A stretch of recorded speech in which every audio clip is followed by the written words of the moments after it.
पीते च मधुरम मधुरम स्वरूपम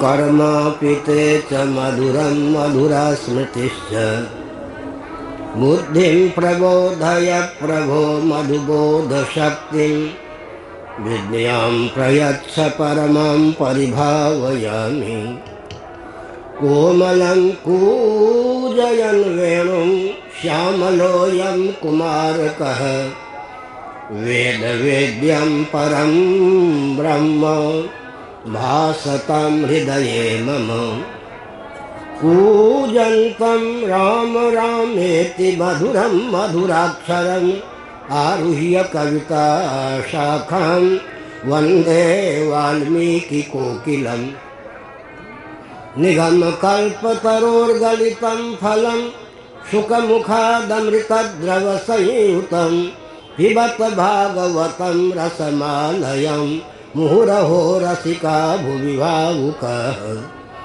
तृणादपि सुनीचेन तरोरपि सहिष्णुना अमानिना मानधेन कीर्तनीयः सदा हरिः शिवाय नमः शिवलिंगाय नमः तन्मे मनः शिवसंकल्पमस्तु सर्वे भवन्तु सुखिनः। श्री राम जय जय राम।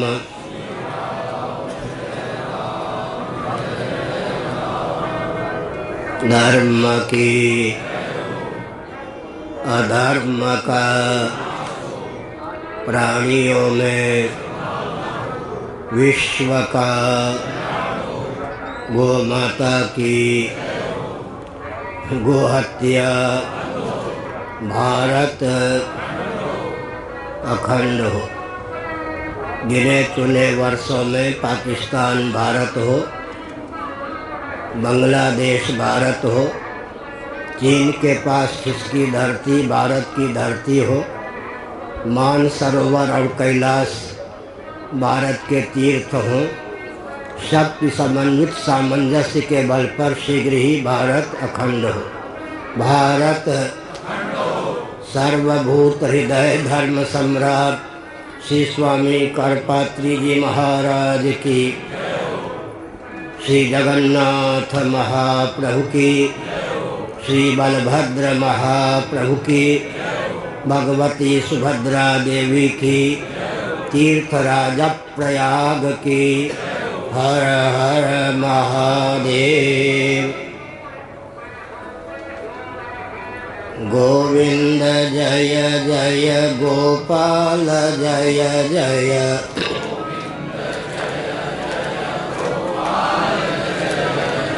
राधा रमण हरि गोविंद जय जय।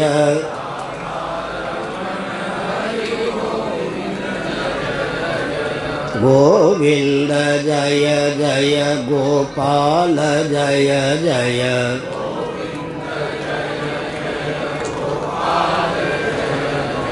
राधा रमण हरि गोविंद जय जय।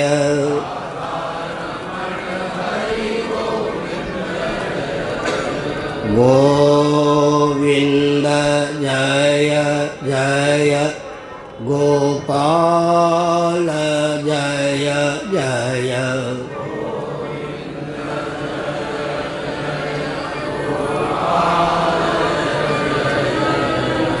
राधा रमण हरि गोविंद जय जय।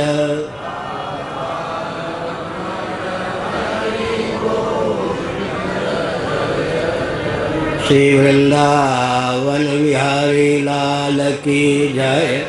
नमो महद्भ्यः शंभो शिव शिव शिव शिव शिव शिव नारायण नारायण नारायण।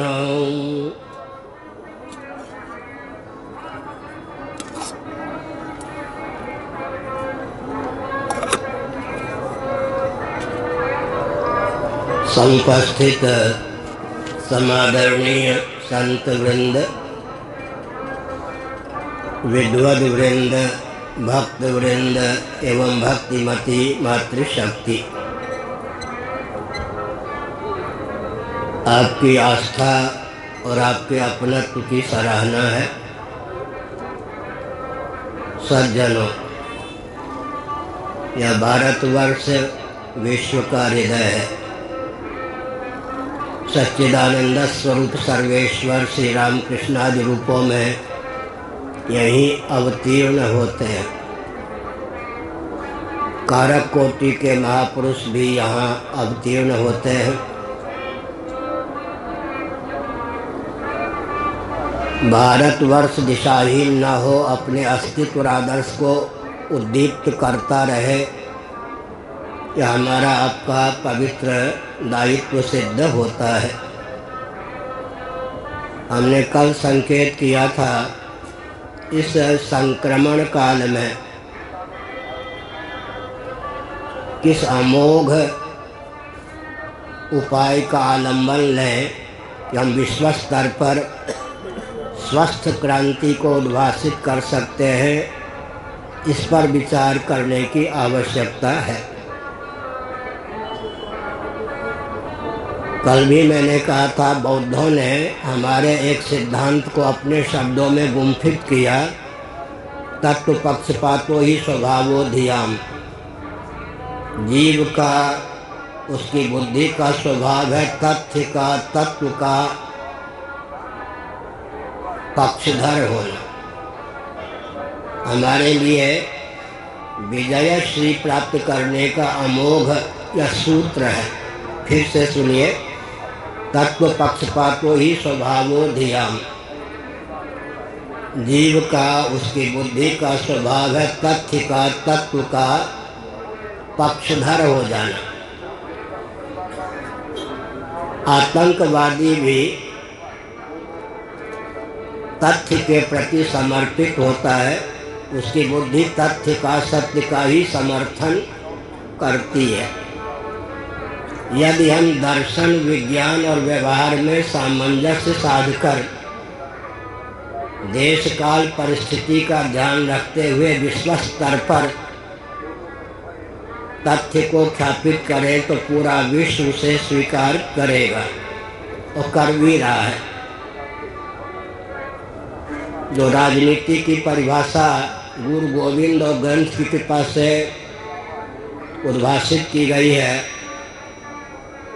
उसके प्रति आपकी आस्था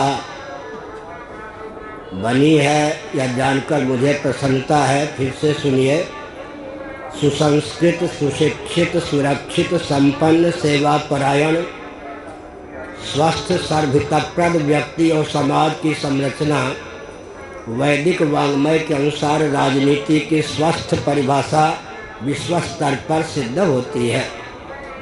इसे क्रियान्वित करने की आवश्यकता है। अपने शरीर की संरचना पर ही विचार करें तो एक अद्भुत तथ्य ख्यापित होता है। छांदोग्य उपनिषद, बृहदारण्यक उपनिषद में पंचाग्नि विद्या का निरूपण है। मैं उसके आंशिक स्वरूप को यहाँ प्रस्तुत करता हूँ, सावधान।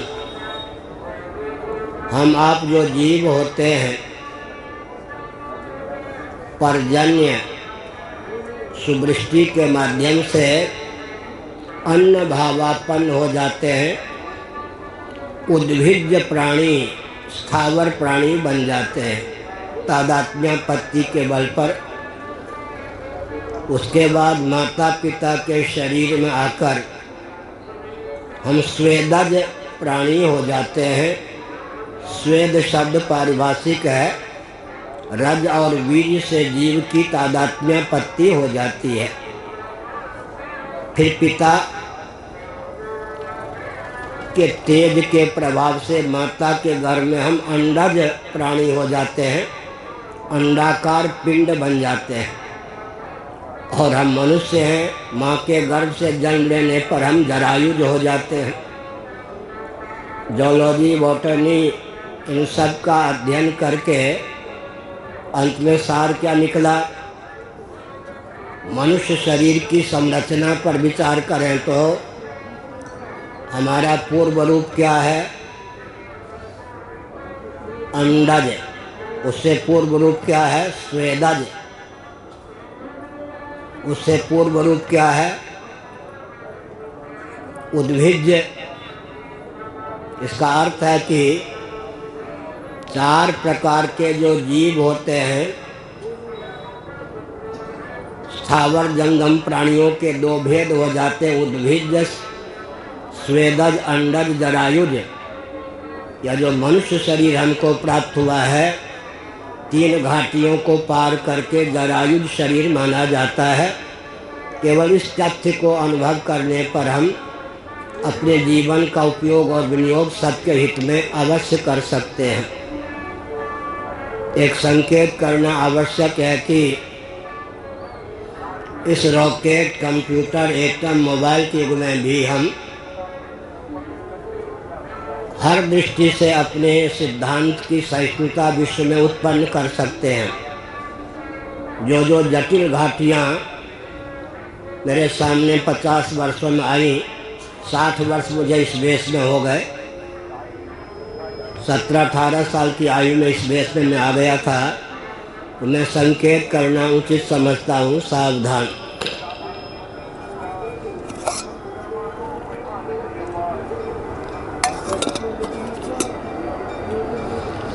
सनातन सिद्धांत हर देश में, हर काल में, हर परिस्थिति में समादर योग्य क्यों है? क्योंकि सृष्टि की संरचना जिस सिद्धांत के आधार पर होती है,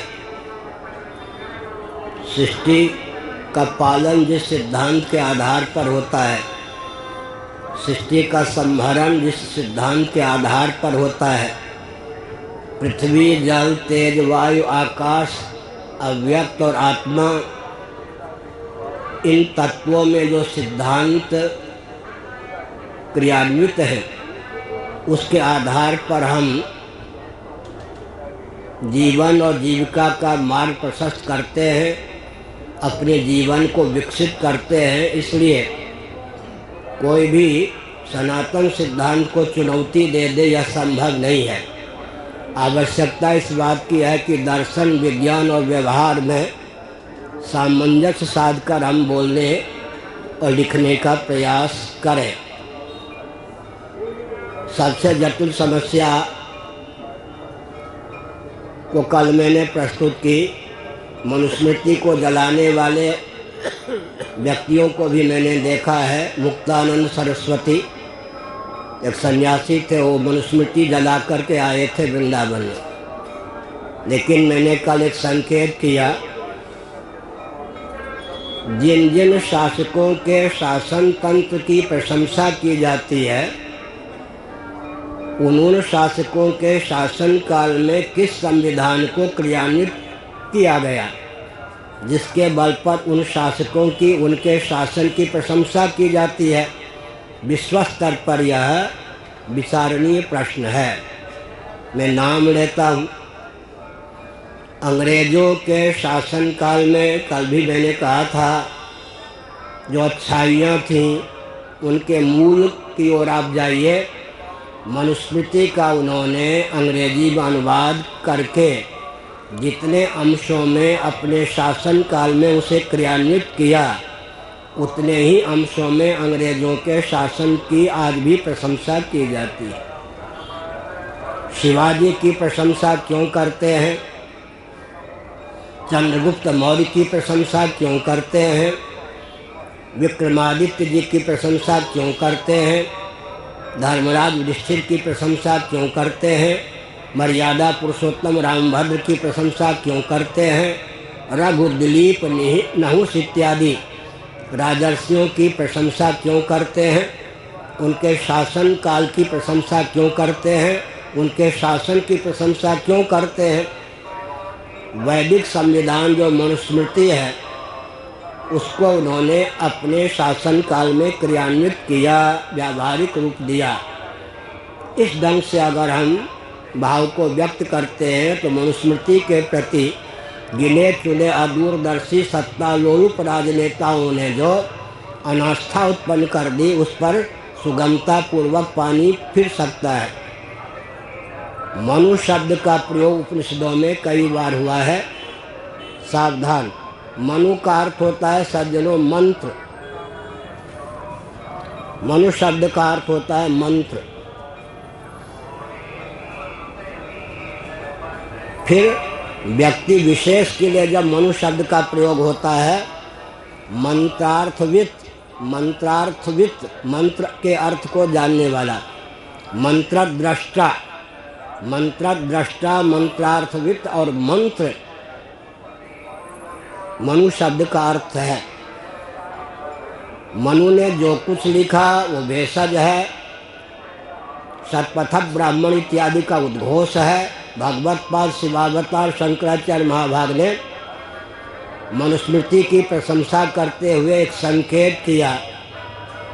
प्रथम अध्याय और अंतिम 12वें अध्याय के माध्यम से मनु जी ने वेदों का तात्पर्य जिस ब्रह्म तत्व में सन्निहित है, सूत्रात्मक विधा से उसे ख्यापित किया, ब्रह्म का प्रतिपादन किया। मध्य के जो 10 अध्याय हैं उनके माध्यम से उन्होंने धर्म को ख्यापित किया। तो वेदार्थ की समग्र अभिव्यक्ति मनुस्मृति के माध्यम से हुई।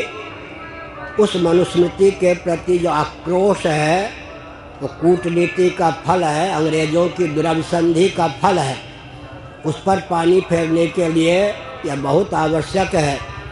जिन जिन राजाओं शासकों के शासन की हम प्रशंसा करते हैं, उन शासकों ने किस संविधान को क्रियान्वित किया जिसके कारण वे प्रशंसा के पात्र बने? इसका उत्तर केवल मनुस्मृति ही है। और मैं एक संकेत करता हूँ, केवल मनुस्मृति का 2 सूत्र वाक्य रखता हूँ। महायंत्र प्रवर्तनम, मनुस्मृति 1163। महायंत्रों के प्रवर्तन को मनु जी ने उपपातक गिना। पातक माने पाप, उपपातक। महायंत्र प्रवर्तनम, आज जो कुछ विभीषिका दिखाई पड़ रही है कोरोना आदि के माध्यम से, उसके मूल में क्या है? महायंत्रों का प्रचुर आविष्कार और प्रयोग। इतना सा अंश ले लीजिए मनुस्मृति 1163, महायंत्र प्रवर्तनम। अगर समाज और व्यक्ति को दूषित करना हो, आर्थिक विपन्नता का ग्रास करना हो, बनाना हो और स्वेच्छाचारिता से समाज को, व्यक्ति को भरना हो, तो महायंत्रों का आविष्कार और प्रयोग कीजिए। महायंत्र प्रवर्तनम ये विभीषिका का मूल है। एक मैं संकेत करता हूँ, कभी मैंने कहा था तुलसीदास जी महाभाग ने केकई के शब्दों में एक विचित्र तथ्य उद्भाषित किया।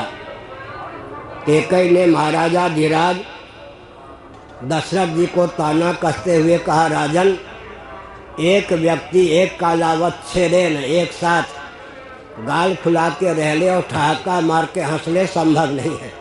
दोनों हो एक संग भुआला, हंसा फटाओ फुलाओ गाला। एक कालावत छेदन कोई ठहाका मार के हंस ले और गाल फुला के रह ले संभव नहीं है। इसी प्रकार महायंत्रों का प्रचुर आविष्कार भी हो और कोई व्यक्ति दिव्य तथा वस्तु सुरक्षित रहे संभव नहीं है। ईश्वर के संकल्प से बीज की रक्षा तो हो सकती है। फिर से सुनिए, महायंत्रों का आविष्कार और प्रयोग भी हो और दिव्य वस्तु और व्यक्ति शेष रह जाए, ये संभव नहीं है। गोभिर विप्रैश्च वेदैश्च सतीभिः सत्यवादिभिः अलुब्धैर्दानशीलैश्च सत्यभिर्धार्यते महि। स्कंद पुराण में यह एक ही श्लोक 2 बार प्रयुक्त हुआ है, इसलिए बहुत महत्वपूर्ण है। पृथ्वी के धारक तत्वों का नाम लिया गया। गोभिर विप्रैश्च वेदैश्च सतीभिः सत्यवादिभिः अलुब्धैर्दानशीलैश्च सत्यभिर्धार्यते महि। भवन को साधने के लिए जो स्तंभ होते हैं, खंभे होते हैं, दीवार होती है, उसको खंडित कर देने पर भवन कैसे टिकेगा। ठीक इसी प्रकार पृथ्वी के जितने धारक तत्व हैं उनका द्रुत गति से विलोप किया जा रहा है। वर्तमान विकास के गर्भ से विभीषिका निकल रही है। फिर से सुनिए, गोभी, गोवंश पृथ्वी का धारक है। आप आस्तिक हैं, भूदेवी पर कोई कष्ट प्राप्त होता है तो ब्रह्मा जी के पास गाय का रूप धारण करके जाती है। और कुछ वर्ष पहले वैज्ञानिकों ने भूसूक्तम जो हमारे यहाँ है उसके अनुसार पृथ्वी के केंद्र का अनुसंधान किया। बाद में वैज्ञानिकों ने यह बताया, हमारे पास आके पर्याप्त इसकी चर्चा हो चुकी है, पृथ्वी की आकृति अंत में उन्होंने गाय के समान ही मान ली। इसका मतलब उनको पृथ्वी का जो मौलिक स्वरूप दिखाई पड़ा गोवंश के समान। गोवंश पृथ्वी का धारक है।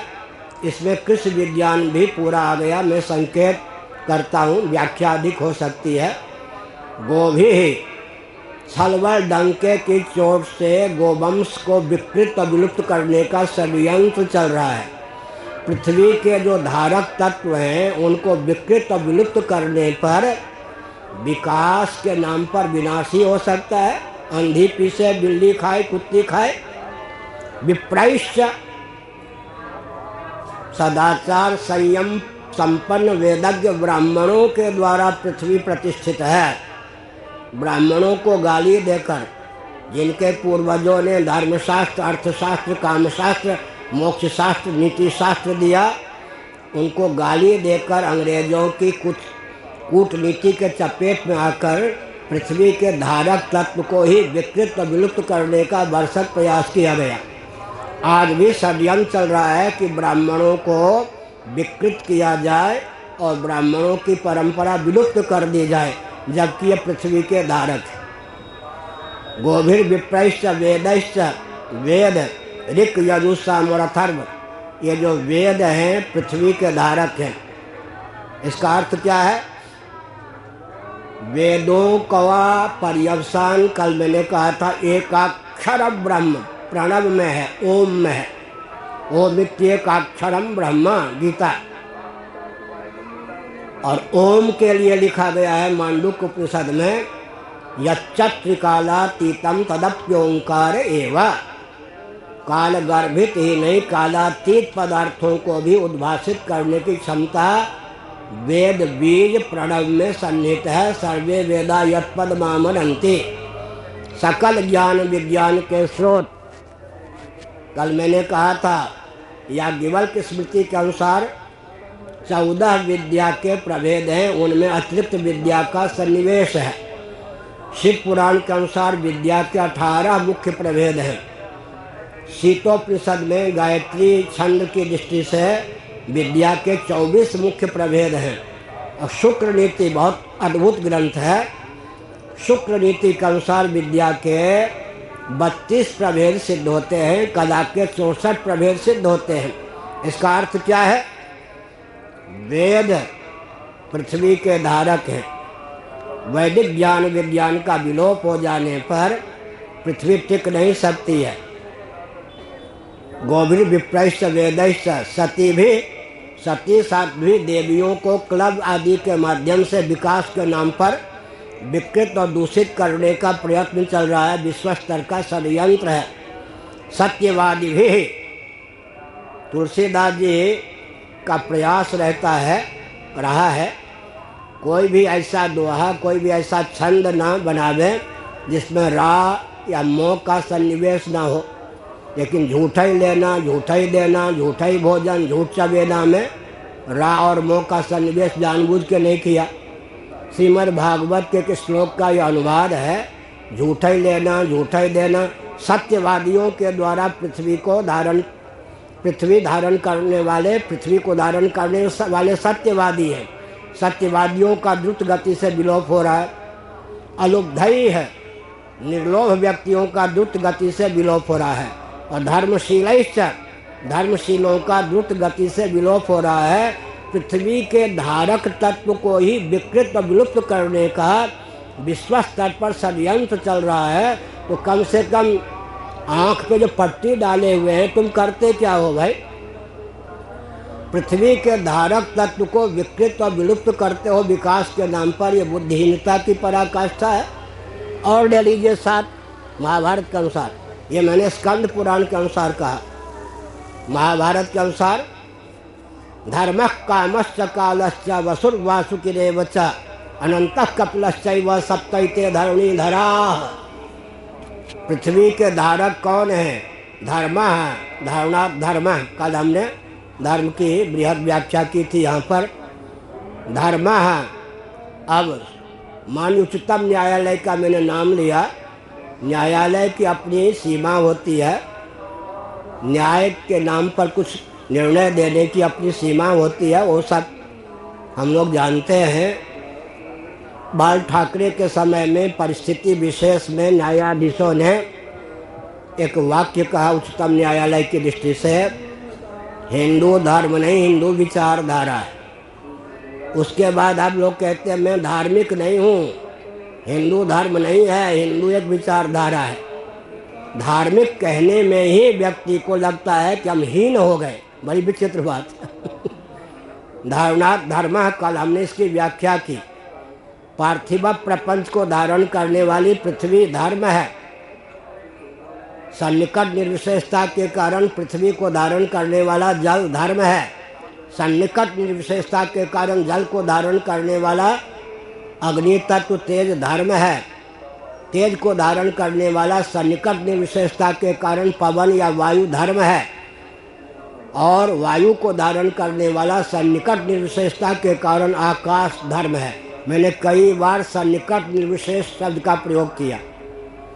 5 4 3 2 1, जब हम ऐसे गिनेंगे तो सन्निकट निर्विशेषता आ गई, एक न्यूनता, और सन्निकट अधिकता 1 2 3 4 5। अब उधर से चलेंगे 9 8 7 6 5 4 3 2 1 0। कल हमने गणित के आधार पर इस तथ्य को ख्यापित किया था। फिर मैं कहता हूँ, कुछ नए श्रोता भी हैं, एक न्यून को भावांक कहेंगे या भावांक? 9 से एक न्यून का नाम 8 है, वो भावांक है। अंत में 1 से एक न्यून का नाम है 0, वो भावांक हुआ या नहीं? 0 भावांक कैसे है? गणित में दिशाहीनता, विज्ञान में दिशाहीनता का प्रयोजक है। मैं डंके की चोट से कह रहा हूँ। आजकल गणित में इतनी दिशाहीनता है जिसके कारण वैज्ञानिक जगत में भी दिशाहीनता की पराकाष्ठा है। विज्ञान का मूल है गणित, और गणित की आधारशिला ही बौद्ध दर्शन के कुत्सित सिद्धांत पर आधारित। इसलिए पूरा वैज्ञानिक जगत दिशाहीन है और वैज्ञानिकों से बचने की आवश्यकता भी है। आधुनिक विज्ञान में सैद्धांतिक दिशाहीनता की पराकाष्ठा है। एक न्यूनांक का नाम अभाव नहीं हो सकता। एक को एक क्यों कहते हैं जी? 0 की अपेक्षा जिसके एक अधिकता हो उसका नाम 1। 2 को 2 क्यों कहते हैं? 0 की अपेक्षा जिसकी 2 अधिकता हो उसका नाम 2। और 1 ऋण 1 बराबर 0 का अर्थ क्या है? 1 से एक न्यून अंक का नाम 0। 2 ऋण 2 बराबर 0 का अर्थ 2 से 2 पूर्वांक का नाम 0। 0 को अभाव कैसे मान लिया? कल मैंने उदाहरण दिया था। गणित जगत में विसंगति के कारण वैज्ञानिक जगत में पूरी विसंगति है। ज्योमेट्रिकल ड्राइंग हमको DCM higher secondary school, Delhi cloth mill का स्कूल था, उसमें एक सज्जन ब्राह्मण देवता पढ़ा रहे थे। दिल्ली में एक स्वस्थ क्रांति हमारे ज्योमेट्रिकल ड्राइंग के अध्यापक ने, शर्मा जी ने दी थी। चीन से युद्ध हुआ, हमारे जवान जो फायरिंग करते थे आधे मीटर 1 मीटर इधर उधर गोली चली जाती थी। तब उन्होंने कहा, हमारे डाइंग मास्टर, ये जो बंदूक बनाने वाले हैं इनको ज्योमेट्रिकल ड्राइंग का ज्ञान नहीं है, इंजीनियरों को, इसलिए यह विसंगति होती है, निशाने तक गोली पहुंचती नहीं है। दिल्ली सरकार ने, केंद्रीय सरकार ने हमारे अध्यापक की राय मान ली और अंत में वहाँ पर अनिवार्य कर दिया जो इंजीनियर होंगे वो ज्योमेट्रिकल ड्राइंग अवश्य पढ़ेंगे, नहीं तो वो इंजीनियर नहीं होंगे। हमारे करोड़ों रुपए बर्बाद हो गए, लक्ष्य तक गोली पहुंचती नहीं थी क्योंकि बंदूक बनाने वाले को ज्योमेट्रिकल ड्राइंग का ज्ञान ही नहीं था। तो हमने एक संकेत किया सज्जनों, क्या संकेत किया? हमने यह संकेत किया कि सन्निकट निर्विशेष 5 गुण से संपन्न पृथ्वी है, उसका कारण वही हो सकता है जो 4 गुण से संपन्न हो। जल का कारण वही हो सकता है जो सन्निकट निर्विशेष हो, 3 गुणों से संपन्न हो। अग्नि है, अग्नि का कारण वही हो सकता है जो 2 गुणों से संपन्न हो, वायु है। वायु का कारण वही हो सकता है जो केवल 1 गुण से संपन्न हो, वह आकाश है। आकाश का कारण वही हो सकता है जो शब्द की बीजावस्था हो, उसी का नाम अव्यक्त है। और अव्यक्त का कारण वही हो सकता है जो निर्विशेषता की पराकाष्ठा या अवधि हो, वो आत्मा है। लीजिए, तत्व मीमांसा की दृष्टि से भी कोई विश्व का व्यक्ति चुनौती नहीं दे सकता है। तो हमने एक संकेत किया, किस दृष्टि से सनातन सिद्धांत को इस रॉकेट, कंप्यूटर, एटम, मोबाइल के युग में भी दुर्बल कहेंगे। मनुस्मृति के प्रति आज पूरा विश्व सहिष्णु है। क्यों सहिष्णु है? फिर मैं कहता हूँ, कल भी मैंने कहा था, जिन जिन शासकों की प्रशंसा की जाती है उन शासकों के शासन काल में मनुस्मृति नामक संविधान को, वैदिक संविधान को ही क्रियान्वित किया गया। अगर शासन की और शासक की आप प्रशंसा करते हैं, आपके मुंह में घी शक्कर, तो आपको संविधान की प्रशंसा करनी ही होगी। हो गया ना? अब वर्णाश्रम को गाली देने वाले अब सब मौन है विश्व में। गुरु मेहरबान तो चला पहलवान। वर्णाश्रम को, वर्ण व्यवस्था को गाली देने वाले, अर्थशास्त्र की दृष्टि से 2 ही में प्रश्न कर रहा हूँ, कल भी मैंने किया था। बार बार इसलिए कहता हूँ कि लहर चले, लहर चले। एक प्रश्न कर दें, सारे अर्थशास्त्रियों का मस्तिष्क शांत हो जाएगा। ऐसी व्यवस्था की कल्पना कीजिए जहाँ हर व्यक्ति की जीविका जन्म से आरक्षित है, वह आर्थिक विपन्नता, अनावश्यक विषमता अनिवार्य है। लो जी, अर्थशास्त्र। और ऐसी व्यवस्था की कल्पना कीजिए जहाँ हर व्यक्ति की जीविका जन्म से सुरक्षित है, वहाँ आर्थिक विपन्नता, अनावश्यक विषमता संभव ही नहीं है। अब आपको वर्णाश्रम मानना पड़ेगा। ये शिक्षाविद, रक्षाविद, अर्थविद और श्रमिक, शिक्षा, रक्षा, अर्थ और श्रम की व्यवस्था सदा समाज में संतुलित रहे। हम नाम नहीं लेंगे किसी व्यवस्था का। 1000 वर्ष तक सेमिनार कीजिए, गोष्ठी कीजिए, चर्चा कीजिए, हमको उत्तर चाहिए। शिक्षा, रक्षा, अर्थ और सेवा के प्रकल्प हर व्यक्ति को, समाज को संतुलित रूप में प्राप्त रहे, उसकी विधा बताइए। हम वर्णाश्रम का नाम नहीं लेंगे। ध्यान गया? ब्राह्मणों को दायित्व दिया गया क्या? कालक्रम से विकृत ज्ञान विज्ञान को विशुद्ध करना। भगवत पाद शंकराचार्य महाराज ने किया या नहीं? बौद्धादि के चपेट में आकर जो कालक्रम से विकृत ज्ञान विज्ञान हो गया था, भगवत पाद आदि शंकराचार्य महाराज ने उसका शोधन किया। कालक्रम से विलुप्त ज्ञान विज्ञान को समाधि भाषा में उद्भाषित करना। श्रीमद् भागवत समाधि भाषा की देन है, इसलिए भागवत का अर्थ लगाना बहुत कठिन। समाधि भाषा। फिर सुनिए, कालक्रम से विलुप्त ज्ञान विज्ञान को ऋतंभरा प्रज्ञा, उससे भी ऊंची प्रज्ञा का नाम है योग दर्शन में, उसके बल पर उद्भाषित करना। मैं एक रहस्य बताता हूँ। मनवंतर में, भारत भूषण जी, मनवंतर में सब ज्ञान विज्ञान लुप्त हो जाते हैं, कलाएं लुप्त हो जाती हैं। फिर ये कहाँ से उद्भाषित होती है? महर्षि समाधि भाषा में लुप्त ज्ञान विज्ञान को उद्भाषित करते हैं क्या? इसका अर्थ क्या है? ब्राह्मणों का मुख्य दायित्व क्या है? कालक्रम से विकृत ज्ञान विज्ञान को विशुद्ध करना, विलुप्त ज्ञान विज्ञान को तपोबल से समाधि के बल पर उद्भाषित करना। और क्या है जी? सूत्रात्मक ज्ञान विज्ञान को विशद करना। शंकराचार्य जी ने ब्रह्मसूत्र पर भाष्य लिखा, सूत्रात्मक ज्ञान विज्ञान को विशुद्ध किया, विकृत ज्ञान विज्ञान का सूत्रात्मक ज्ञान विज्ञान को विशद किया और विकृत ज्ञान विज्ञान का शोधन किया, विलुप्त ज्ञान विज्ञान को उद्भासित किया। ये हमारे कल हमने दिया था 6 चक्र हैं हमारे आपके जीवन में, योग शिखोपनिषद।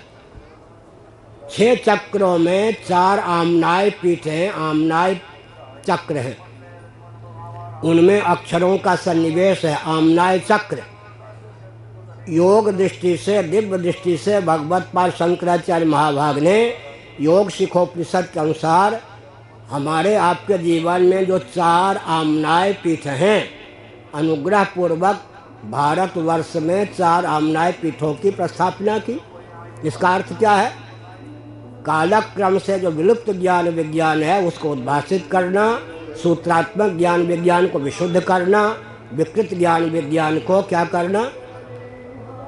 विशुद्ध कर देना, सूत्रात्मक ज्ञान विज्ञान को विशुद्ध कर दे, विस्तृत कर देना, विलुप्त ज्ञान विज्ञान को उद्भासित करना भगवान शंकराचार्य ने किया। तो ब्राह्मणों का जीवन 4 आश्रमों में ब्राह्मणों को अधिकृत किया गया सामान्य रीति से। पूरा जीवन त्यागमय तपोमय, ऐसे ब्राह्मण अपने दायित्व का निर्वाह कर सकते थे। उनकी मेधा शक्ति विश्व के लिए वरदानों स्वरूप सिद्ध हो सकती थी। अब कौन खंडन करेगा? क्षत्रियों से कहा गया संन्यास का दरवाजा मत खटखटाइए, रक्षा का गुरुतर दायित्व आपके पास है। कल भी मैंने कहा था, बुरा न मानो होली। 2 राजकुमार छात्र धर्म से विमुख हो गए, बुरा मत मानना। एक का नाम था महावीर, दूसरे का नाम था बुद्ध। एक बिहार, एक नेपाल। 2 राजकुमार छात्र धर्म से विमुख हो गए, तभी से हमारी रक्षा व्यवस्था चरमरा गई, संतुलित नहीं रही। इतिहास तो इतिहास ही है, आप इतिहास को कहाँ से बिगाड़ दोगे? 2 राजकुमार, अगर भगवान श्री कृष्ण अर्जुन को नाम मिलते हैं तो प्रथम अशोक अर्जुन ही बन जाते। भगवान श्री कृष्ण जैसे पारसी गुरु अगर अर्जुन को नाम मिलते हैं तो उसी समय सब कुछ हो गया होता, छात्र धर्म का विलोप हो गया होता। इसलिए हमने संकेत किया। गीता का पहले अध्याय का सारांश में बताता हूँ, ध्यानपूर्वक सुनिए। अर्जुन का पक्ष क्या था? कमजोर था क्या? ना, विवेकी का दायित्व अधिक होता। गीता के पहले अध्याय में अर्जुन ने, और दूसरे अध्याय के आरंभ में अर्जुन ने जो अपनी भावना की व्यक्त की, उसको एक वाक्य में गुम्फित करना हो तो क्या कहेंगे? विवेकी का दायित्व अधिक होता है। ये तो नादान है, धृतराष्ट्र, दुर्योधन इत्यादि। हम विवेकी होते हुए भी इनके द्वारा आयोजित अनर्थ का अनुगमन क्यों करने जा रहे हैं? बहुत ऊंचा प्रश्न है। विषाद योग वैसे सामान्य है, अर्जुन के विषाद को योग क्यों कहेंगे? भू राज्य, निष्कंटक स्वर्ग राज्य, अक्षय कीर्ति का प्रलोभन भी जिस विषाद को डगमगाने में समर्थ नहीं हुआ, अर्जुन के विषाद में कितनी गुणता थी। विषाद हो गया अर्जुन का। अरे विषाद वो विराग है। बच्चे मचल जाते, खिलौना पकड़ा दो और चाट पकौड़ी दे दो, उनका विषाद दूर हो जाता।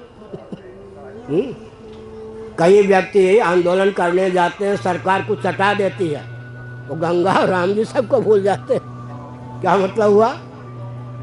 अर्जुन का विषाद, निष्कंटक भूराज्य, अक्षय अपकीर्ति का भय, अक्षय कीर्ति का प्रलोभन भी अर्जुन के विषाद को डगमगाने में समर्थ नहीं। इतना गंभीर विषाद तक तो भगवान ने क्या दिया? उस विषाद को विराग समझकर तत्व ज्ञान दिया। अर्जुन का क्या पक्ष था? पहले अध्याय के अनुसार विवेकी का दायित्व अधिक होता है। श्री कृष्ण का क्या पक्ष था? कर्तव्य का निर्णय एकांगी नहीं होता। मान लीजिए, किसका पक्ष प्रबल होगा, श्री कृष्ण का या अर्जुन का? पहले लगता कि अर्जुन का पक्ष बहुत प्रबल है। विवेकी का दायित्व अधिक होता है। अर्जुन का पक्ष था, भगवान का पक्ष था। दुर्योधन आदि ने उस कगार पर तुमको खड़ा कर दिया है। अब दुर्योधन अगर पीछे हटता है तो हटे, हटने दो, तब तुम अपने कर्तव्य का निर्धारण करना। प्राप्त परिस्थिति में कर्तव्य का निर्णय क्या एकांगी नहीं होता। जिस कगार पर तुमको दुर्योधन ने खड़ा कर दिया है, अब युद्ध ही छात्र धर्म तुमको प्रेरित करता है, अब कोई विकल्प नहीं। वो अर्जुन दुर्योधन पर छोड़ो, अगर वो युद्ध न करने का, अनर्थ न मोलने का निर्णय लेता है तब ठीक है। प्राप्त परिस्थिति में मेरी बात सुनो, कर्तव्य का निर्णय एकांगी नहीं होता। यह है हमने क्या संकेत किया सज्जनों, हमने यह संकेत किया कि जो सनातन सिद्धांत हैं, वर्णाश्रम की बात हमने यूँ कही, ब्राह्मणों को चारों आश्रमों में अधिकृत माना गया, तो ब्राह्मणों की संख्या जितनी होनी चाहिए थी उससे अधिक होती ही नहीं, न्यून होती नहीं, बिना गर्भपात के, बिना परिवार नियोजन के। क्षत्रियों को कहा गया रक्षा का गुरुतर दायित्व है, संन्यास का दरवाज़ा मत खटखटाइए, आप भी सन्यासी बनेंगे तो रक्षा की व्यवस्था संतुलित नहीं रहेगी। और धर्म युद्ध की चुनौती आ जाए तो कल विवाह होना है या कल विवाह हुआ, और अभिमन्यु का विवाह तो कुल 7 महीने पहले हुआ था, पत्नी ने रोका या अभिमन्यु के क्या, कल विवाह होना है तो कल विवाह हुआ है तो आज विवाह हुआ है तो धर्मयुद्ध है, कूद पड़ो। क्षत्रियों का दायित्व दिया गया, आप सन्यासी बनोगे तो राष्ट्र में रक्षा व्यवस्था संतुलित नहीं रहेगी। वैश्यों से कहा गया वानप्रस्थ और संन्यास का दरवाजा खटखटाओगे, कृषि गौरक्ष वाणिज्य के प्रकल्प संतुलित नहीं रहेंगे। कुछ नए श्रोता हैं,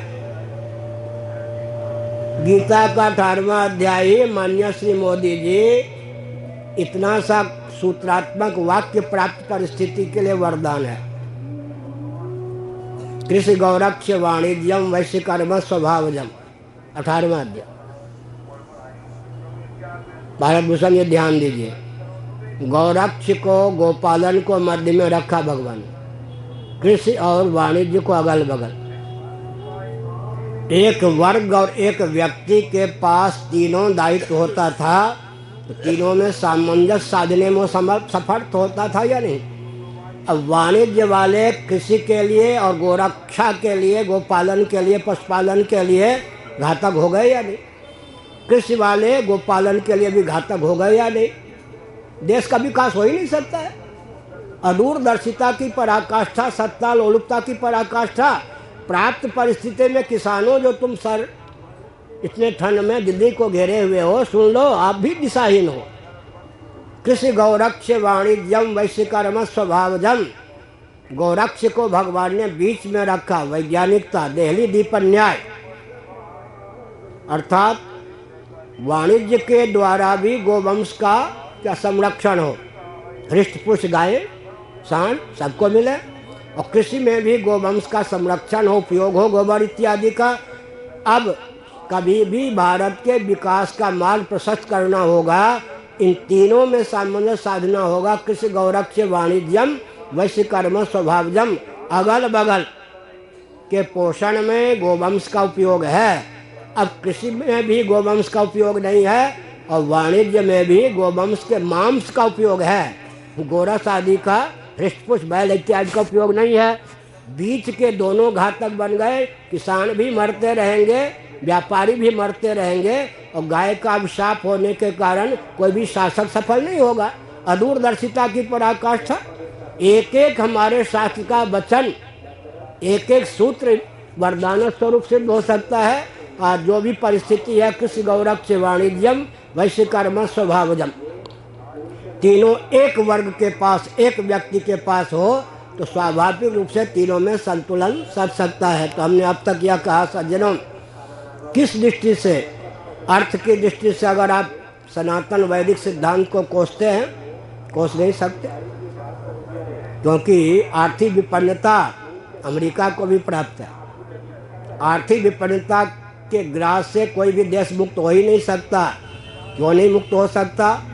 हर व्यक्ति की जीविका जन्म से आरक्षित होने के कारण पूरा विश्व आर्थिक विपन्नता का ग्रास है। कल मैंने कहा था 99% अर्थ का स्रोत तो भौतिकवादियों को पता ही नहीं,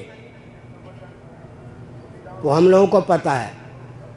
कर्मोपासना के फलस्वरूप 99% अर्थ का स्रोत उद्भाषित किया जाता था। अब 1% विश्व में भौतिकवादियों के पास क्या है? अर्थ का स्रोत है। पृथ्वी, पानी, प्रकाश, पवन को भी विकृत कर दिए। इसका मतलब आर्थिक विपन्नता विश्व में छाई रहेगी। तो हमने कहा अर्थ की दृष्टि से, काम की दृष्टि से ले लीजिए, काम की दृष्टि से ले लीजिए। तो मैंने क्या संकेत किया? कुलशील गोत्र का ध्यान रखेंगे तो अपने आप देवियों के शील की रक्षा होगी। 1000 विश्व सुंदरी खड़ी कर दीजिए, सनातन धर्म में विचार करेगा, जैसे दुष्यंत ने विचार किया था। कल भी मैंने कहा यह शकुंतला कर्ण ऋषि की पालिता बेटी लगती है। कर्ण ऋषि ब्राह्मण हैं, नैष्ठिक ब्रह्मचारी हैं, वे आश्रम के बाहर गए हुए हैं। अगर ये ब्राह्मण घर की बेटी होती, ब्राह्मण कन्या होती, मुझे दुष्यंत का मन इस पर लट्टू नहीं होता। अवश्य ही यह ब्राह्मण की बेटी नहीं होगी। मेनका के गर्भ से विश्वामित्र राज क्षत्रिय भावापन्न विश्वामित्र के तेज से उत्पन्न हुई थी। कालिदास ने लिखा, दुष्यंत ने कहा कि मेरा अंतःकरण प्रमाण है। रामचरितमानस में राम जी ने अपने गुरुजी विश्वामित्र से मन की शिकायत कर दी।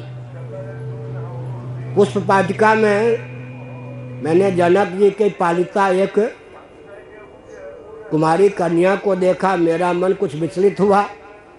विश्वामित्र ने कहा, आपका मन विचलित नहीं हुआ, जहाँ जाना चाहिए वहाँ। नारायण की पत्नी लक्ष्मी ही हो सकती हैं, आप नारायण के अवतार हैं, लक्ष्मी के अवतार हैं, आपका मन कुमार्ग में जा ही नहीं सकता। हमने क्या संकेत किया सज्जनों? काम की दृष्टि से, धर्म की दृष्टि से, मोक्ष की दृष्टि से। कल हमने चारों पुरुषार्थों पर चर्चा की।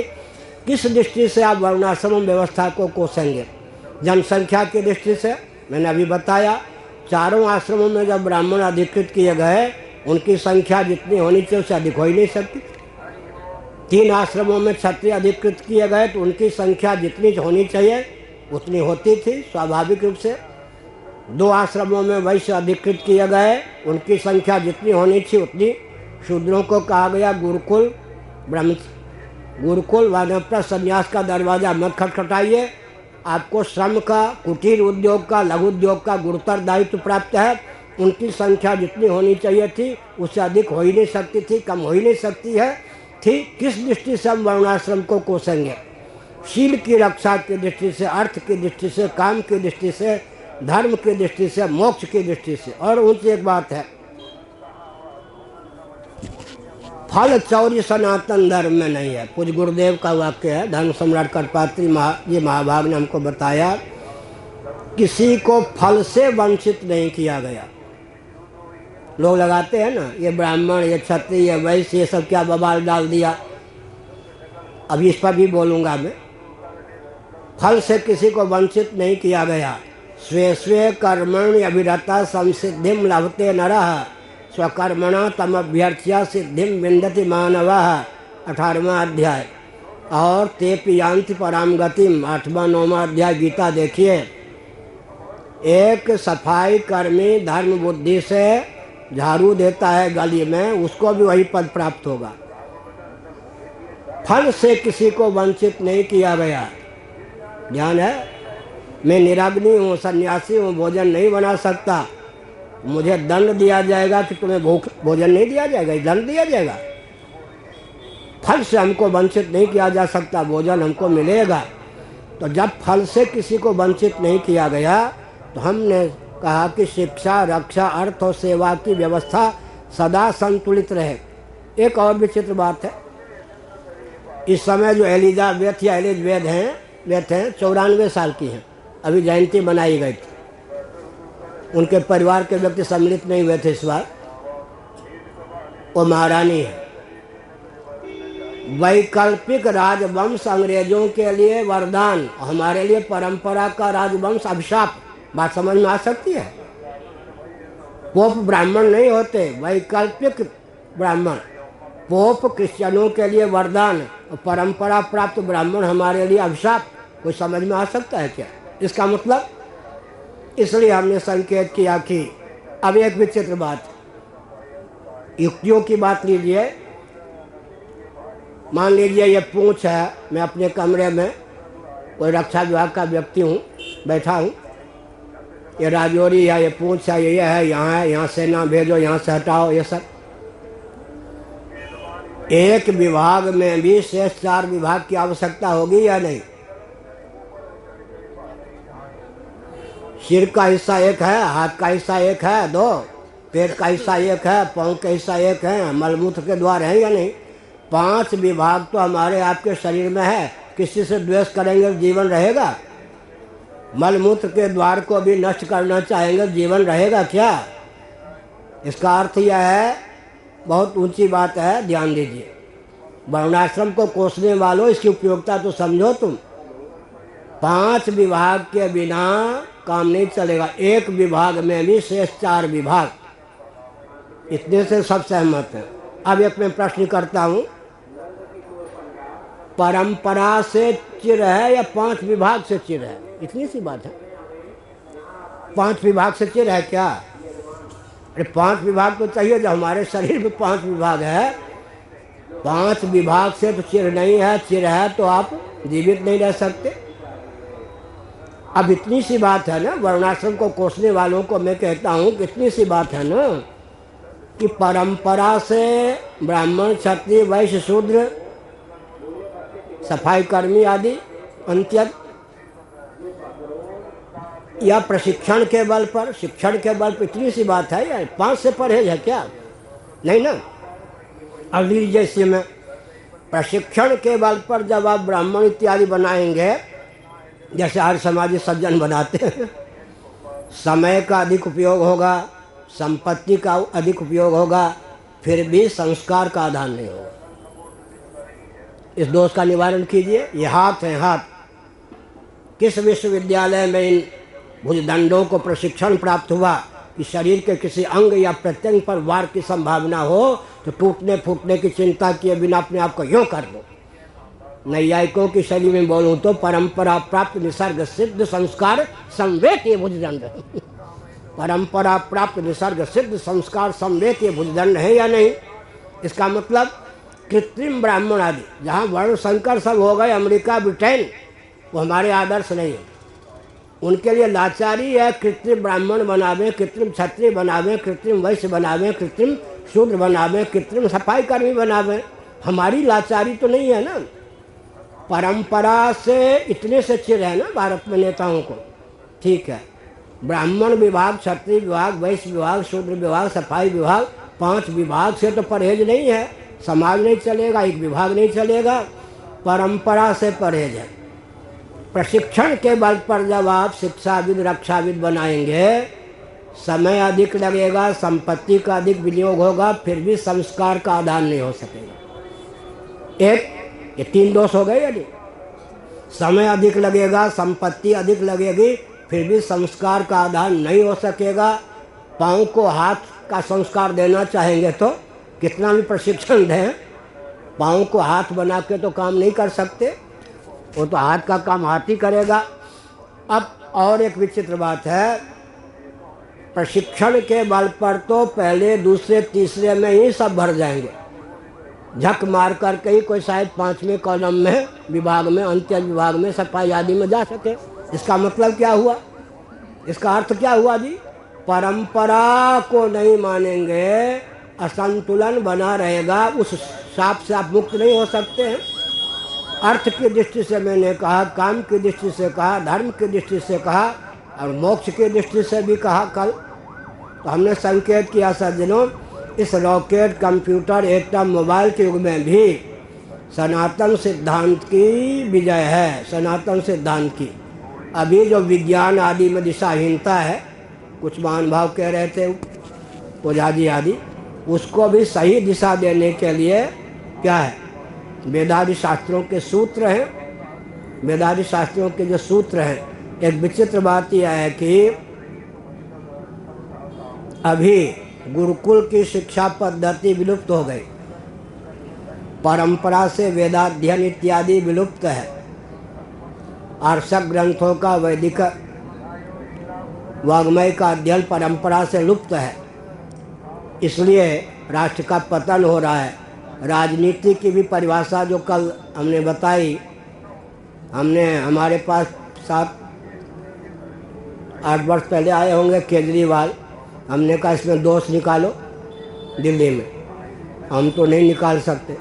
सुसंस्कृत, सुशिक्षित, सुरक्षित, संपन्न, सेवापरायण, स्वस्थ, सर्वहितप्रद व्यक्ति और समाज की संरचना, पूरे वैदिक वाङ्मय का मंथन करके राजनीति की परिभाषा निकली।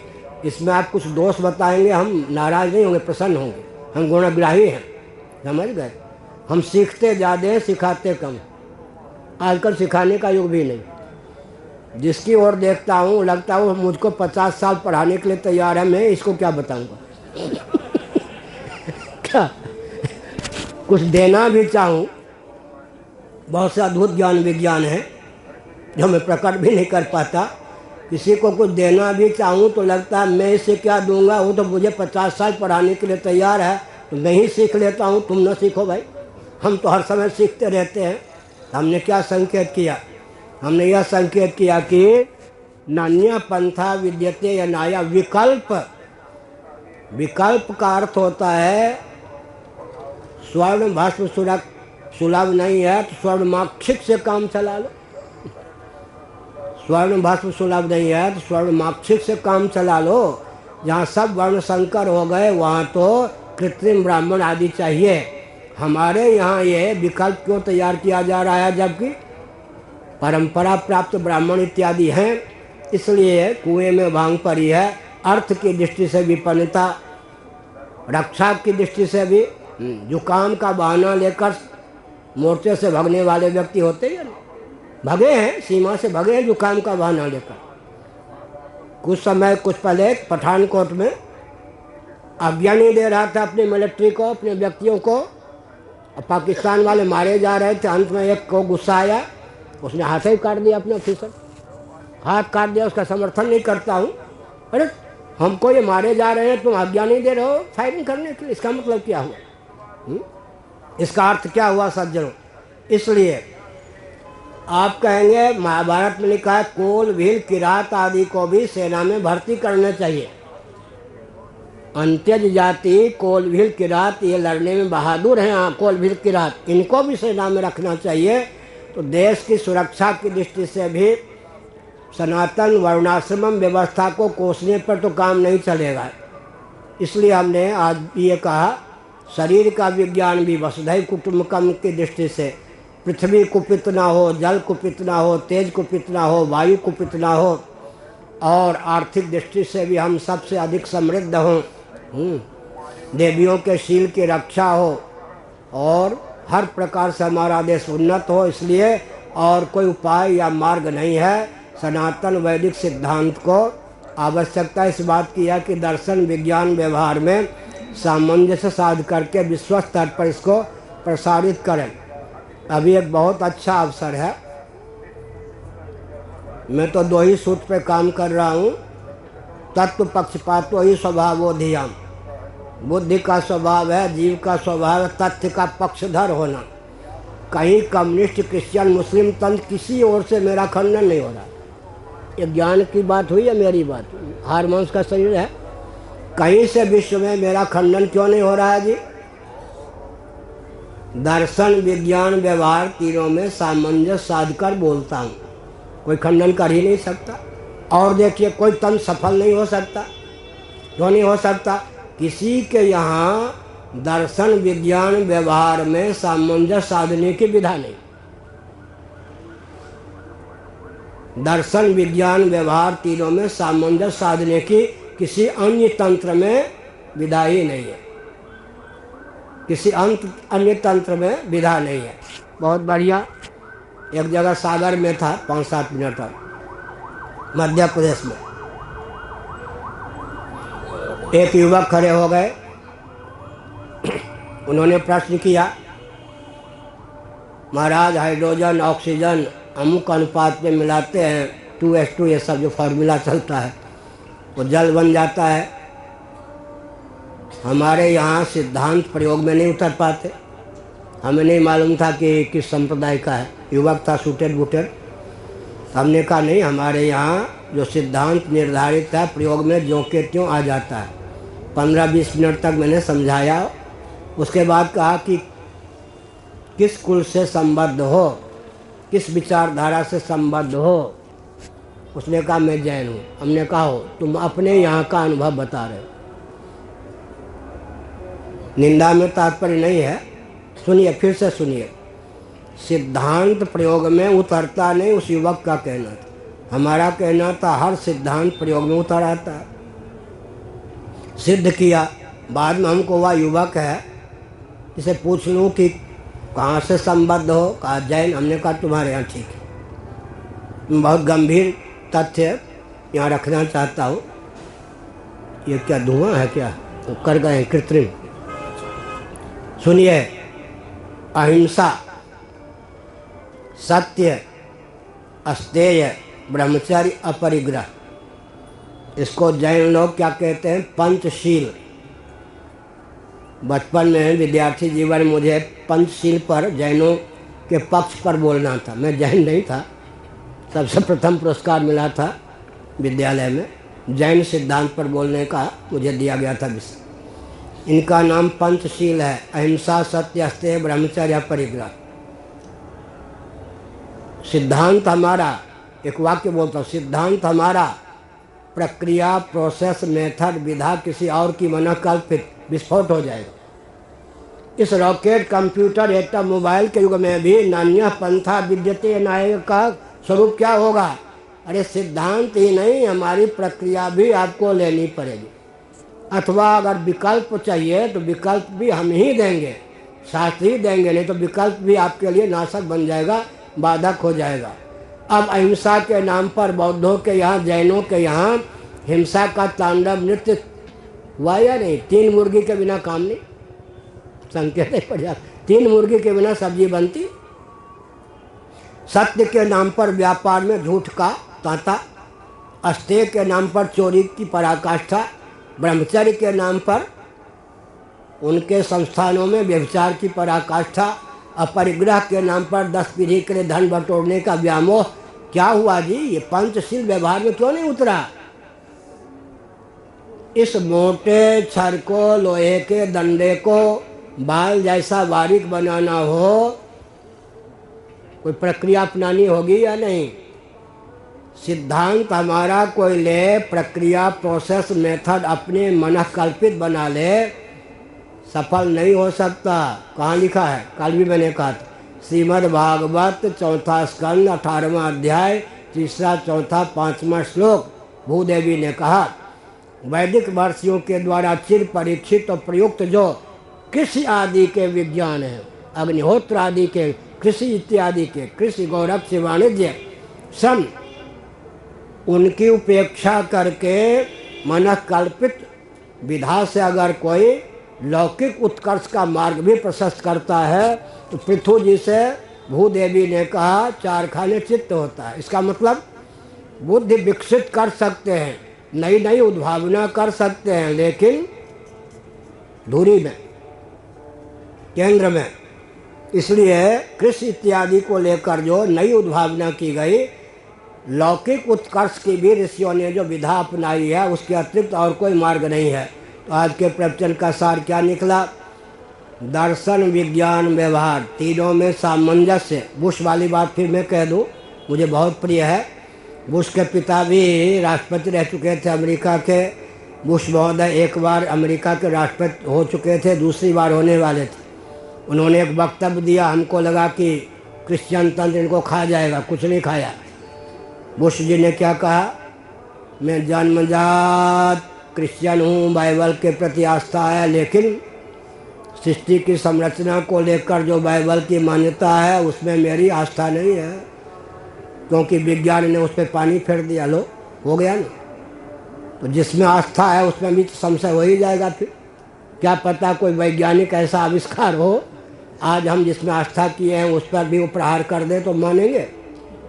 हमारे यहाँ कल हमने उदाहरण दिया, 700 श्लोक गीता के छोड़ दीजिए, नासदी, सूक्तम, ऋग्वेद, दशम मंडल, केवल 7 मंत्र हैं।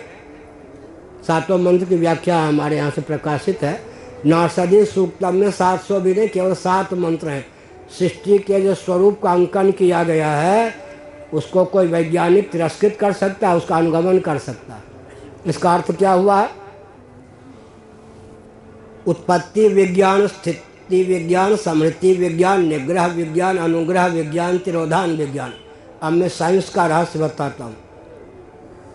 पृथ्वी में कौन सा विज्ञान है? शिव पुराण।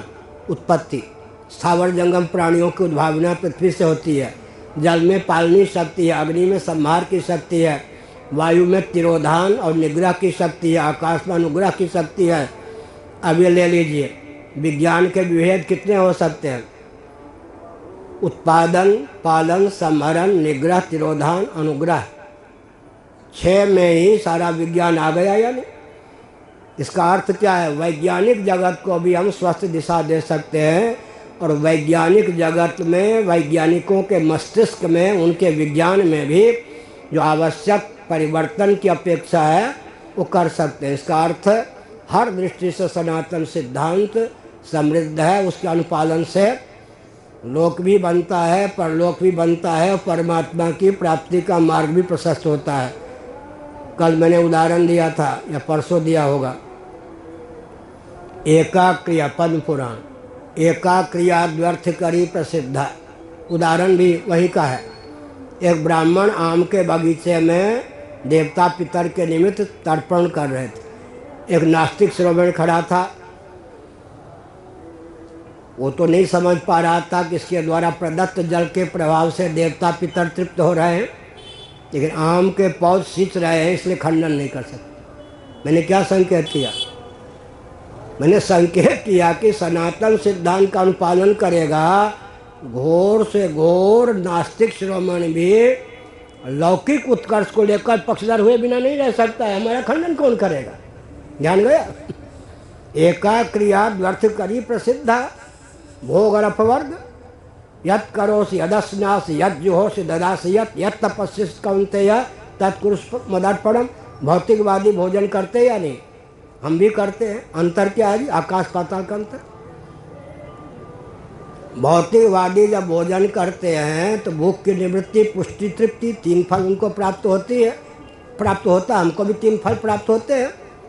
3 फलों की प्राप्ति भौतिकवादियों को होती है, भूख की निवृत्ति, पुष्टि और तृप्ति। भोजन करने पर हमको भी 3 फलों की प्राप्ति होती है। उनका भोजन भोग बन के रह जाता है, हमारा भोजन योग बन जाता है। ब्रह्मार्पणम ब्रह्मवीर, हे प्रभु, सृष्टि के प्रारंभ में माया के द्वार से आप ही आकाश बने, आप ही वायु बने, आप ही तेज बने, आप ही जल बने, आप ही पृथ्वी बने, आप ही अन्न बने। क्रिया भी आप, कारक भी आप, फल भी आप। चंद्रमा के रूप में भोग्य अन्न भी आप, औदर्य अग्नि जठराग्नि के रूप में आप, भोक्ता भी आप, अन्न भी आप, अन्नाद भी आप। इस भोजन में भूख निवृत्त करने की क्षमता आपकी डाली हुई है, पुष्टि प्रदान करने की क्षमता आपकी डाली हुई है, तृप्ति प्रदान करने की क्षमता आपकी डाली हुई है। इतना अनुसंधान करके जब हम भोजन करते हैं, हमारा भोजन भोग हो जाता है या योग बन जाता है? गाढ़ी नींद के पहले भगवान नाम का स्मरण करते करते हम सो जाते हैं, हमारी निद्रा भोग बनती है या योग बन जाती है? कन्यादान करते हैं, नारायण समझ कर देते हैं, लक्ष्मी समझ कर देते हैं, दूल्हे को नारायण समझते हैं। हमारे यहाँ बाल गोपाल है। यत् करोसि यदस्नासि, भोजन सब कुछ हमारे यहाँ भगवान से जुड़ा है या नहीं? तदर्थे खिल चेष्टितम, लिफ्ट के समान तदर्थे खिल चेष्टितम। हमारा कोई भी ऐसा व्यवहार है जो परमात्मा तत्व से संलग्न न हो। यत् करोसि यदस्नासि यत् जुहोसि ददासि यत् तपस्यसि कौन्तेय तत्कुरुष्व मदर्पणम। इस दृष्टि से हमारा ईश्वर भी सबसे श्रेष्ठ। जिसका ईश्वर मेकर है, मेटर नहीं, उसका ईश्वर घटिया है। हमारे ईश्वर मेकर भी है, मेटर भी है, निमित्त भी है, उपादान भी है। किसी का ईश्वर वस्तुकृत परिच्छेद शून्य नहीं है, नैयायिकों का, वैशेषिकों का, ये सब। हम जिस ईश्वर को मानते हैं काल के द्वारा कबलित नहीं होता, नित्य है, व्यापक होने के कारण देशांतर में भी उसका भाव है, देशकृत परिच्छेद शून्य है, सर्वरूप सर्वाधिष्ठान मेकर और मेटर दोनों होने के कारण क्या है वो वस्तुकृत परिच्छेद शून्य अनंत। केवल हम लोग जिस ईश्वर को मानते हैं वो अनंत हो सकता है। हम जिस ईश्वर को मानते हैं उसका स्वरूप क्या है? सच्चिदानंद। हमारी रोग की दवा क्या है? सच्चिदानंद। कल भी हमने यही प्रवचन को विराम दिया था, आज भी यही डरे। एक नास्तिक शिरोमणि कम्युनिस्ट को खड़ा कर दीजिए, कम्युनिस्ट हम पे बहुत प्रसन्न रहते हैं, कभी हमारी निंदा उंदा नहीं करते। क्यों? एक नास्तिक शिरोमणि को खड़ा कर दीजिए, अरे स्थावर जंगम जितने जीव हैं, प्राणी हैं, इनकी चाह का विषय क्या है? इस पर अनुसंधान कीजिए। मृत्यु के चपेट से मुक्ति चाह का विषय है, यानी असतो मा सद्गमय। अज्ञता मूर्खता न समझी जड़ता के चपेट से मुक्ति। तीसरा क्या है? दुख, दैहिक दैविक भौतिक ताप के चपेट से मुक्ति। इसका अर्थ क्या हुआ? जो हमारा असली स्वरूप है, तात्विक स्वरूप है, वही हमारे आकर्षण का विषय है। अब विज्ञान हो गया या नहीं? क्या हुआ विज्ञान? ममई वांशो जीवलोके, प्रत्येक अंश स्वभावतः अपने अंशी की ओर ही समाकृष्ट होता है। ये गुरुत्वाकर्षण का सिद्धांत है, सार्वभौम।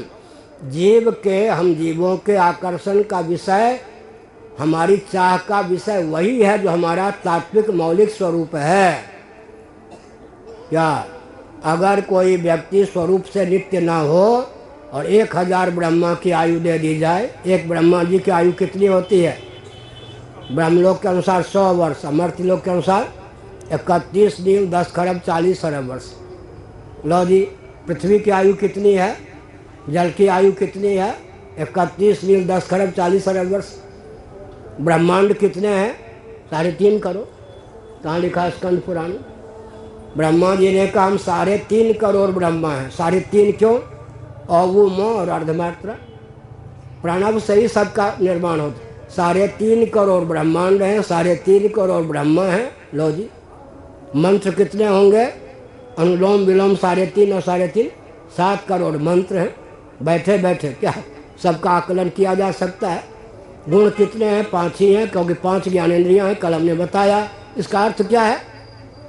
हर दृष्टि से, कला की दृष्टि से, विद्या की दृष्टि से, युद्ध की दृष्टि से, धन की दृष्टि से, हर दृष्टि से सनातन सिद्धांत ही अमोघ है। नान्य पंथा विद्यते या नायक। ईश्वर स्तर पर इस तथ्य को ख्यापित करने की आवश्यकता है। और कल मैंने जो वाक्य कहा था वही कह के मैं विराम दे रहा हूँ। क्रिश्चियन तंत्र, कम्युनिस्ट तंत्र, मुस्लिम तंत्र, किसी से भिड़ने की आवश्यकता नहीं। क्यों? हमारे प्रमाद के ये परिणाम।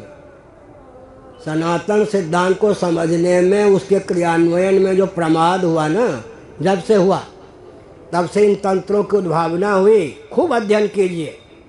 इनकी उद्भावना का रहस्य क्या है? शहीद तेरी मौत ही वतन की जिंदगी है या नहीं? हमारा प्रमाद ही इनकी जिंदगी है। इनसे भिड़ने की जरूरत नहीं है। हम जब अपने प्रमाद को दूर कर लेंगे, सनातन सिद्धांत को समझकर उसे क्रियान्वित करने का मार्ग प्रशस्त करेंगे, इनकी कोई उपयोगिता ही नहीं रह जाएगी। इनकी कोई उपयोगिता नहीं रह जाएगी। समाप्त।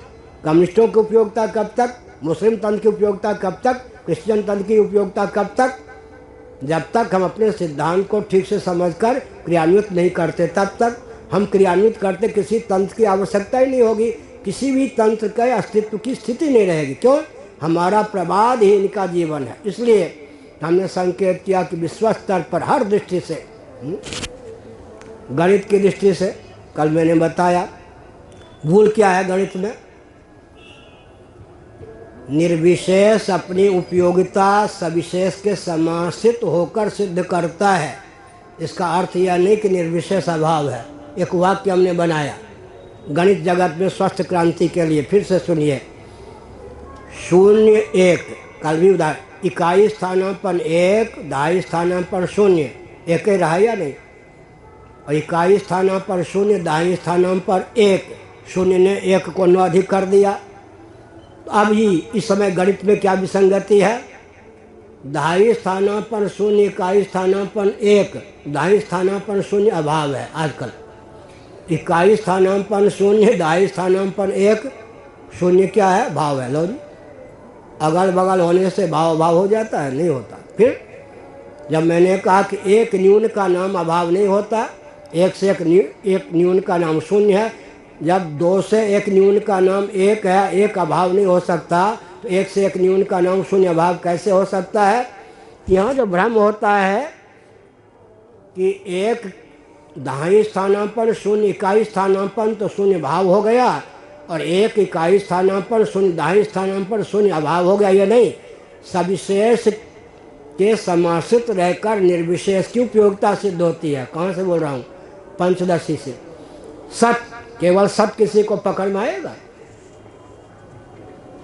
कोई ऐसा व्यक्ति है जो हर समय भगवान का दर्शन न करता हो? शायद सोचते होंगे हमको तो नहीं होता, ईमानदार अगर होंगे तो, दम्भी नहीं होंगे तो। अरे बिना भगवान का दर्शन हुए भव का दर्शन हो ही नहीं सकता। बिना लोहा प्लास्टिक का दर्शन हुए माइक नामक यंत्र का दर्शन नहीं हो सकता। बिना तांबे का दर्शन हुए ताम्रपात्र का दर्शन नहीं हो सकता। बिना भगवान का दर्शन होते हुए भव का दर्शन हो ही नहीं सकता। लोग कहते भगवान का दर्शन स्वप्न में भी नहीं होता, हम लोग क्या कहेंगे? बिना भगवान के दर्शन के स्वप्न भी नहीं होता। एक क्षण भी ऐसा नहीं भगवान का स्फुरन न हो। भले ही लोहा को लोहा न समझे, लोहे का दर्शन हुए बिना माइक नामक यंत्र का दर्शन नहीं हो सकता। इसी प्रकार से मिट्टी का दर्शन हुए बिना मृत पात्रों का दर्शन नहीं हो सकता। ताम्र का दर्शन हुए बिना ताम्र पात्रों का दर्शन नहीं हो सकता। भगवान का दर्शन हुए बिना भव का दर्शन नहीं हो सकता। लेकिन ये देखिए, सन घटा सन पटा सन त्यापस्ति भू। सन घटा, घट, घड़ा ने क्या किया जी? सत को प्रकट कर दिया।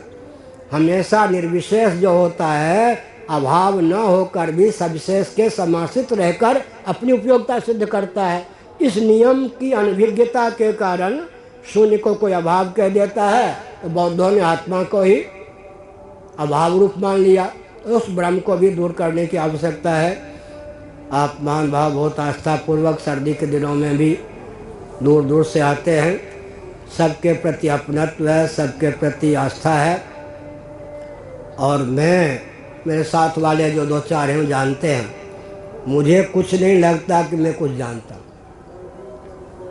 सच्ची बात यह है, मुझे नहीं लगता मैं कुछ जानता हूँ या मैं कुछ करता हूँ, ये भी नहीं लगता। क्योंकि लक्ष्य, किसी का लक्ष्य 1 करोड़ किलोमीटर चलने का हो, वो 1 किलोमीटर या 1000 किलोमीटर चलकर शहनाई बजाएगा। ध्यान गया? मैंने कुछ संकेत किया। हमारा लक्ष्य इतना विस्तृत है कि भारत को बृहद अखंड करना है, सनातन सिद्धांत के आधार पर शासन तंत्र की स्थापना करनी है। उस लक्ष्य को देखते हुए हमको कुछ नहीं लगता कुछ करता हूँ, और ये भी नहीं लगता कुछ जानता हूँ। क्या? इसलिए मैं चटाई खटाई सबसे शिक्षा ले लेता हूँ। तो हमने संकेत किया सज्जनों, क्या संकेत किया? पूरा विश्व भौतिकवादियों की पोल पट्टी कल मैंने खोली। वो सब बड़े प्यारे हैं। सबसे पहली पोल पट्टी क्या है भौतिकवादी की? सारे भौतिकवादी एक ही अस्त्र में चित्त, 4 खाने। प्रकृति प्रदत्त भेद का सदुपयोग करके अनिर्भेद परमात्मा तक पहुंचाने का मार्ग बताओ। तो जितने भौतिकवादी हैं उनको साफ क्या लगा है? प्रकृति प्रदत्त भेद का तुम सदुपयोग नहीं कर सकते, और भेद के मूल में भेद नहीं, 5 उंगलियों के मूल में 1 हथेली। भेद को साधने वाला अभेद होगा नहीं। Matter is nothing but energy, energy is nothing but soul, soul is the super source of energy. भेद के मूल में भेद नहीं होता, ये तो मानना पड़ेगा भौतिकवादियों को। तो भौतिकवादियों को क्या शाप लगा है जी? हमको मत मानो, अपनी ओर झांको। भेद का सदुपयोग कोई भौतिकवादी कर नहीं सकता, और निर्भेद तक पहुँच नहीं सकता। भौतिकवादियों का जीवन व्यर्थ हुआ है। इंद्रियात्मवादी, इंद्रियों की गति केवल वर्तमान तक होती है। कल मैंने कहा छांदोग्य सूत्री का 8वें अध्याय के आधार पर। और मन, हम जीवात्मा का दिव्य चक्षु है। मन की गति भूत भविष्य वर्तमान तीनों में होती है। इसका अर्थ देहात्मवादी, इंद्रियात्मवादी केवल वर्तमान तक दृष्टि रखते हैं। उनकी दृष्टि भूत और भविष्य अतीन्द्रिय पदार्थ तक जाती ही नहीं। किस दृष्टि से हम लोग हटिया? अहंकार की बात नहीं है। किस दृष्टि से भौतिकवादी उंगली उठा सकते हैं? अर्थ की दृष्टि से, काम की दृष्टि से, धर्म की दृष्टि से, मोक्ष की दृष्टि से, विज्ञान की दृष्टि से, तत्व संख्या के निर्धारण की दृष्टि से, किसी दृष्टि से भौतिकवादी चुनौती नहीं दे सकते और अंत में उनको सीखने की आवश्यकता है।